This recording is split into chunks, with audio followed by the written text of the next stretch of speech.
सलाम आदाब शिक्षक साथियों, आप सभी का फिर से आपके अपने ही प्यारे चैनल एस के दबंग संस्था में बहुत बहुत स्वागत है। आइए जानते हैं बिहार शिक्षा विभाग की आज की प्रमुख खबरों। तो आज है 13 दिसंबर, दिन है बुधवार। तो बुधवार की टॉप खबरों को हम लोग जानेंगे। तो सबसे पहले हम लोग सुर्खियों पर एक नज़र डाल देते हैं।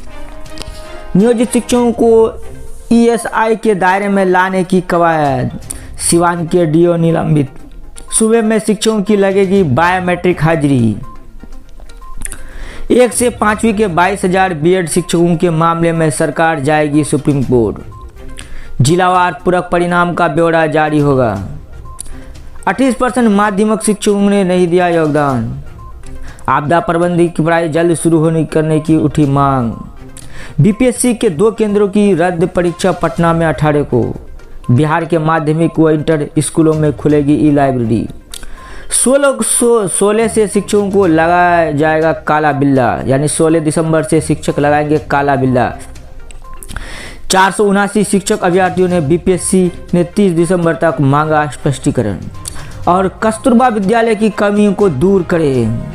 तो सारी खबरों को हम लोग विस्तार से जानेंगे। उससे पहले अगर हमारे चैनल पर पहली बार विजिट करें और चैनल को सब्सक्राइब अभी तक नहीं किया तो चैनल को सब्सक्राइब कर ले, जिससे आने वाली शिक्षा संबंधित एजुकेशन टीचर अपडेट सही प्रकार के लेटेस्ट अपडेट आपसे आप लोग अपडेट रहेंगे। तो चलते हैं हम लोग मोबाइल के स्क्रीन पर और दिखाते हैं आज की टॉप खबरों को। तो पहली खबर है नियोजित शिक्षकों को ESI के दायरे में लाने की कवायद। राज्य में नियोजित शिक्षकों एवं संविदा कर्मियों को कर्मचारी राज्य बीमा नियम ESI का लाभ के दायरे में लाने का कवायद है। ये कवायद कर्मचारी राज्य बीमा निगम के स्तर पर शुरू हुई है। नियोजित शिक्षकों एवं संविदा कर्मचारियों राज्य बीमा निगम का लाभ देने के लिए कर्मचारी राज्य बीमा निगम ने शिक्षा विभाग के अपर मुख्य सचिव को पत्र दिया है। RTI कार्यकर्ता रजनीश नत्रागन द्वारा सूचना के अधिकार के तहत मांगी गई जानकारी में कर्मचारियों राज्य बीमा निगम ने कहा है कि बिहार सरकार के अंतर्गत कार्यरत नियोजित शिक्षकों एवं अन्य संविदा कर्मियों को कर्मचारी राज्य बीमा अधिनियम 1948 की धारा 1315 के तहत अधिसूचित करने की बाबत बिहार सरकार के शिक्षा विभाग के अपर मुख्य सचिव को पत्र लिखा गया है। शिक्षा विभाग के अपर मुख्य सचिव को दिए गए पत्र की प्रति भी कर्मचारी राज्य बीमा निगम ने RTI कार्यकर्ता रजनीश नत्रागन को उपलब्ध कराई गई है। इसके मुताबिक शिक्षा विभाग के अपर मुख्य सचिव को संबंधित पत्र में कर्मचारी राज्य बीमा निगम ने कहा है कि बिहार सरकार के शिक्षा विभाग में कार्यरत नियोजित शिक्षकों एवं अन्य संविदा कर्मियों को भारत सरकार के श्रम एवं रोजगार मंत्रालय के कर्मचारी राज्य बीमा निगम की योजना की लाभान्वित करने हेतु कई शिकायतें मिली है। वहीं अगली खबर है 1 से 5वीं के 22,000 बीएड शिक्षकों के मामले में सरकार जाएगी सुप्रीम कोर्ट। पटना उच्च न्यायालय के न्यायाधीश के तहत 1 से 5वीं कक्षा के शिक्षक पद के लिए अयोग्य करार किए गए तकरीबन 22,000 बीएड योग्यताधारी नियोजित शिक्षकों के मामले में राज्य सरकार सुप्रीम कोर्ट जाएगी। विश्वस्त सूत्रों के अनुसार शिक्षा विभाग ने सुप्रीम कोर्ट जाने का मन बना लिया है। इस पर शिक्षा विभाग के स्तर पर सैद्धांतिक सहमति बन चुकी है। बीएड योग्यताधारी संबंधित 22,000 नियोजित शिक्षक राज्य के प्राथमिक विद्यालय में 1 से 5वीं कक्षा के शिक्षकों के रूप में छठे चरण में नियोजित हुए थे। पटना उच्च न्यायालय का फैसला आने के बाद से छठे चरण में नियोजित 1 से 5वीं कक्षा के बीएड योग्यताधारी तकरीबन 22,000 शिक्षकों में खलबली मची हुई है। उल्लेखनीय है कि पटना उच्च न्यायालय ने सुप्रीम कोर्ट के निर्णय के आलोक में 6 दिसंबर को अपने न्यायाधीश में यह स्पष्ट किया है कि राज्य में प्राथमिक विद्यालयों में कक्षा 1 से 5 में बीएड योग्यताधारी शिक्षक के रूप में नियुक्त करने की योग्य नहीं होंगे। इन विद्यालय में बीएड उम्मीदवारों के शिक्षक के तौर पर नियुक्ति पर विचार नहीं किया जा सकता है। कोर्ट ने यह भी कहा है कि नियुक्त शिक्षकों के मामले NCT की वर्ष 2010 की ओरिजिनल अधिसूचना के अनुसार योग्य उम्मीदवार की नियुक्ति बरकरार रह सकती है और की गई नियुक्ति के मामले में फिर से काम करना योग्य होगा। वहीं अगली खबर है सिवान के DO निलंबित।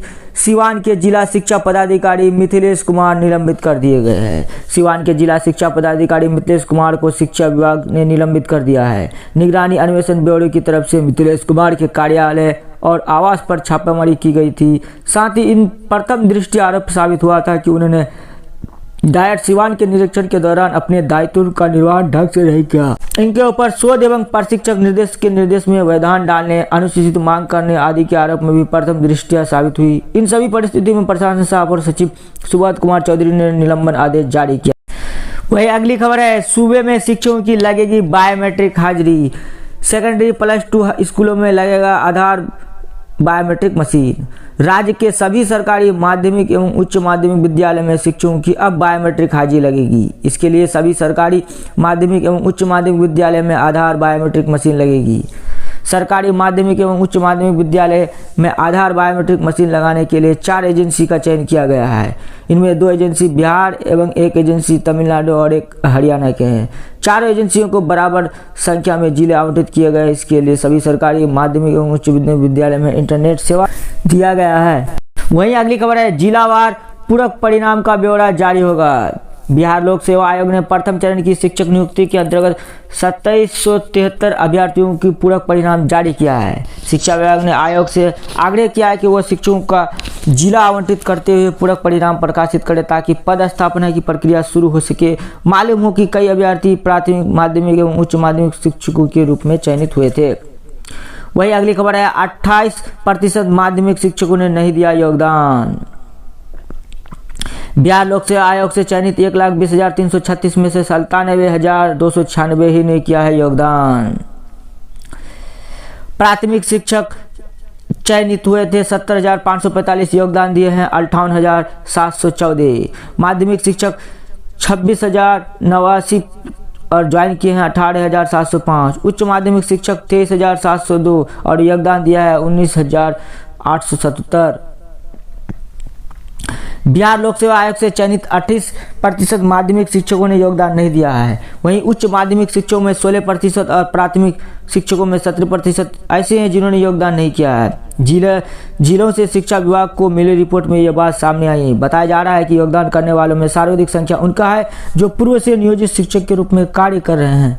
मालूम है कि आयोग द्वारा 1,20,336 शिक्षक अभ्यर्थियों का चयन किया गया था। जिला से मिली रिपोर्ट के अनुसार इनमें अभी तक 97,296 शिक्षकों ने योगदान किया है। हालांकि यह भी बताया जा रहा है कि योगदान करने वालों की संख्या में कुछ और बढ़ोतरी हो सकती है, जिनका योगदान विभिन्न कारणों से अभी रुका हुआ, इन कारणों से योगदान नहीं दिया है। आयोग द्वारा चयनित शिक्षकों में से 28,800 ऐसे जो पूर्व से नियोजित शिक्षक रहे हैं। विभाग से मिली जानकारी के अनुसार योगदान नहीं करने वालों में सबसे अधिक संख्या इन नियोजित शिक्षकों की है। इसका सबसे पहला कारण है कि आयोग द्वारा चयनित शिक्षकों को जो जिला आवंटित किया गया था वो उनके पूर्व से नियुक्त स्कूलों से दूरी पर है। इसका कारण वो अपने पूर्व की जगह पर ही बने रहना चाहता है। दूसरा कारण यह भी है कि राज्य सरकार ने घोषणा कर रही है कि नियोजित शिक्षकों को आयोग द्वारा चयनित शिक्षकों की तर्ज पर सारी सुविधा और वेतन दिए जाएंगे, इसलिए उन्हें राज्य कर्मी का दर्जा भी दिया जाएगा। इन सभी बातों को देखते हुए अधिकांश योगदान नहीं किया है। वही अगली खबर है, बीपीएससी के 2 केंद्रों की रद्द परीक्षा पटना में 18 को।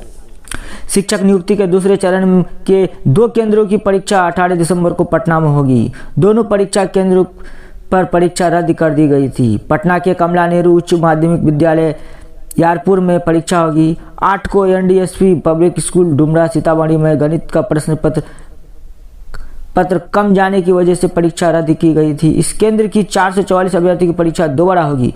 वहीं 9 दिसंबर को दी बेम्बली इंटरनेशनल स्कूल लक्ष्मीपुर सिवान में हिंदी व अंग्रेजी की 6ठी से 8वीं कक्षा की परीक्षा की अपरिहार्य कारणों से रद्द किया गया था। इस केंद्र के 84 अभ्यर्थी की परीक्षा होगी। आयोग के सचिव रवि भूषण ने बताया कि दोनों केंद्रों की रद्द परीक्षा पटना में होगी। संशोधित कट ऑफ वेबसाइट पर डाला। बीपीएससी ने शिक्षक नियुक्ति के पहले चरण का संशोधित कट ऑफ वेबसाइट पर अपलोड किया है। कुछ अभ्यर्थियों ने दावा पेश किया है कि कट ऑफ के कुछ खामियां हैं। आयोग ने सभी प्राथमिक से लेकर 12वीं तक का संशोधित कट ऑफ जारी किया है। वही अगली खबर है, बिहार के माध्यमिक व इंटर स्कूलों में खुलेगा ई लाइब्रेरी, आईसीटी लैब भी होगा। विभाग ने कहा है कि राज्य के 784 माध्यमिक व उच्च माध्यमिक स्कूलों में कंप्यूटर की बेहतर शिक्षा प्रदान करने के लिए आईसीटी लैब की स्थापना की जा चुकी है। 3818 माध्यमिक उच्च माध्यमिक स्कूलों में आईसीटी लैब की स्थापना की जा रही है।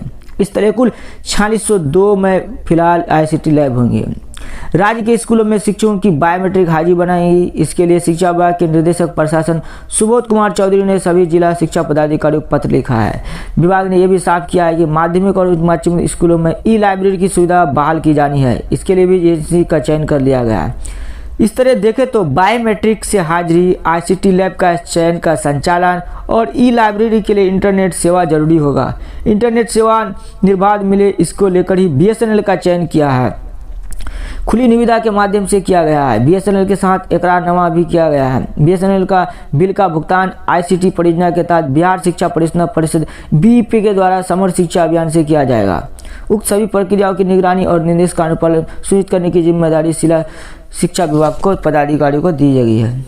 वही अगली खबर है, आपदा प्रबंधन की पढ़ाई शुरू करने की जल्दी उठी मांग। राज्य में विद्यालय, महाविद्यालय से लेकर विश्वविद्यालय तक में आपदा प्रबंधन विषय की पढ़ाई शुरू करने को लेकर आपदा प्रबंधन समिति प्रतिमंडल ने आपदा प्रबंधन को ज्ञापन सौंपा है। प्राधिकरण के उपाध्यक्ष डॉक्टर उदयकांत प्रसाद ने और कौशल कुमार को ज्ञापन सौंपते कहा है कि भारत सरकार की राजनीति के तहत राष्ट्रीय आपदा प्रबंधन समिति के मार्गदर्शन में विद्यालय अनुदान आयोग के देश के में राज्य विद्यालय में आपदा प्रबंधन की पढ़ाई प्रारंभ करना तय किया गया है, लेकिन अब तक इसकी पढ़ाई शुरू नहीं हुई, इस कारण पढ़ाई शुरू में अध्ययन होता है। वही अगली खबर है, 16 से शिक्षक लगाएंगे काला बिल्ला, फुटाब की चेतावनी। बिहार राज्य विश्वविद्यालय शिक्षक संघ यानी फुटाब ने चेतावनी दी है कि शिक्षा विभाग द्वारा जारी अधिनियम एवं परिनियम विरोधी दंडात्मक आदेश वापस नहीं लिया गया तो 16 दिसंबर से शिक्षक काला बिल्ला लगाकर नियमानुसार कार्य वर्क टू रूल का पालन करने हेतु विश्वविद्यालय अधिनियम परिनियम एवं यूजीसी रेगुलेशन का अनुपालन करते हुए शैक्षिक एवं कार्य करेंगे। हालांकि परीक्षा एवं मूल्यांकन कार्यों को प्रभावित नहीं करेंगे। यह निर्णय मंगलवार को बिहार राज्य विश्वविद्यालय शिक्षक महासंघ फुटाब की कार्य करने की आपातकालीन स्थिति बैठक में लिया गया है। इसकी अध्यक्ष महासंघ के अध्यक्ष प्रोफेसर कन्हैया बहादुर सिंह ने की। कहा है कि कार्यकारिणी में सरकारी कर्मचारी के तहत बजट उपरांत नियमित वेतन, पेंशन एवं सेवानिवृत्ति लाभ का वेतन निर्धारण, कोषांग से शासन मामलों का निष्पादन, सभी विश्वविद्यालय में एनसीपी योजना का लागू किया जाना, चाइल्ड केयर रिलीफ के परिनियम के अनुमोदन, बीपीएससी से नियुक्त और पीएचडी प्राप्त शिक्षकों को इंक्रीमेंट का भुगतान एवं विश्वविद्यालय सेवा आयोग से शिक्षकों की शासन की मांग की है। वही अगली खबर है, 479 शिक्षक अभ्यर्थियों से बीपीएससी ने 30 दिसंबर तक है मांगा स्पष्टीकरण। बीपीएससी ने शिक्षक भर्ती परीक्षा में शामिल रहे 479 अभ्यर्थियों से 30 दिसंबर तक सेक्रेटरी bpsc.bhi.nic पर स्पष्टीकरण मांगा है। आयोग ने मंगलवार को अभ्यर्थियों का रोल नंबर के साथ सूचना जारी किया है। कहा कि इन अभ्यर्थियों ने तथ्यहीन निराधार आरोप लगाकर आयोग की छवि धूमिल करने का प्रयास किया, आयोग का समय भी नष्ट किया। आयोग ने अभ्यर्थी से तथ्य के आधार पर आपत्ति और शिकायतें मांगी थी। आयोग ने कहा कि आवेदन में त्रुटि सुधार का मौका देने पर सुधार नहीं किया था। शिक्षक नियुक्ति के पहले चरण का संशोधित कट ऑफ जारी। बिहार लोक सेवा आयोग ने शिक्षक नियुक्ति के पहले चरण का संशोधित कट ऑफ वेबसाइट पर अपलोड कर दिया है। प्राथमिक, माध्यमिक और उच्च माध्यमिक का कट ऑफ अभ्यर्थी आयोग की वेबसाइट पर अपलोड कर सकते हैं। वहीं अगली खबर है, कस्तूरबा विद्यालय की कर्मियों को दूर करे। शिक्षा विभाग के समीक्षा बैठक में जिलाधिकारियों को दिए गए कई निर्देश। जिला समारोह सभागार में मंगलवार को जिलाधिकारी मुकुल कुमार गुप्ता की अध्यक्षता में शिक्षा समिति की बैठक हुई। इस दौरान पदाधिकारी को आवश्यक निर्देश दिए गए। समीक्षा का क्रम में सर्वप्रथम डीएम ने कस्तूरबा गांधी आवासीय विद्यालय बालिका विद्यालय में नामांकित छात्रों की उपस्थिति ठहराव में कमी पाए जाने पर नाराजगी व्यक्त करते हुए अगले बैठक तो उपस्थिति बढ़ाने का निर्देश दिया है। विद्यालय की साफ सफाई किए जाने के संबंध में उन्होंने कहा कि प्रखंडवार विद्यालय की सूची तैयार कर एजेंसी कौन सी विद्यालय सफाई करे जा रही। तो आज के लिए बस इतना ही। शिक्षा से इस प्रकार के अपडेट्स पाने के लिए चैनल को सब्सक्राइब करें और ये वीडियो पसंद आए वीडियो को लाइक और शेयर करना ना भूलें। तो फिर हम लोग मिलेंगे एक नए। Thanks for watching video. Take care, bye bye.